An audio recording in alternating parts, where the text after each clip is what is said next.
emas. O'ynab keldim. Avval anjom polkasi, keyin lezginka, oxir arabcha bilan tugadi. Nima qilaydim, ishlab keldim. Biz ayollar uyda burchak chinisi bo'lib o'tiramiz. Erkaklarga emas siza. Erkaklarga mazza. Bo'ldi, bugun ishga birga boramiz. Biz uyda issiqqina sho'rvani mazza qilib ichib o'tirsangiz, siz bechora achitib gummalar yeb o'tirasizmi? Haliyam zo'r abid qilganim, kecha abidga non bilan mayiz yeganman. Voy, erim grishalari o'rib charchab uyga borsa, men taytov mijinglab uyda miyasini o'rib ekanman. Charchamadingizmi? Charchamamkan, endi majlis boshlanyapti-da. Majlis? U qachon tugaydi? Endi bu yoq boshliqning jag'i bilan insog'i bog'liq. Dadasi chiqishingizda kepit to'kab chiqing, muzlab qoldim. Eritib olasiz. Nima buzraysan? Kepit aytib boshingga emas, senga qo'ysam uyga ketolmay qolaman.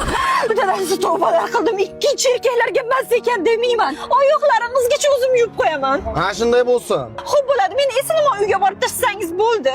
Hozir undan oldin shunday bitta choyxonaga kirib chiqaylik. Voy, dasturxonda. Asta.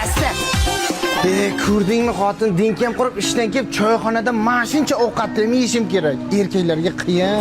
Bekor aytibsiz, hamma gapimni qaytarib oldim. Erkaklarga mazza ekan. Nima? Ha, onalarini ko'rsin. Hammasi mana shungacha zo'r ketyapti. Choyxonaga olib bala bormidi? Ey, chuchcha.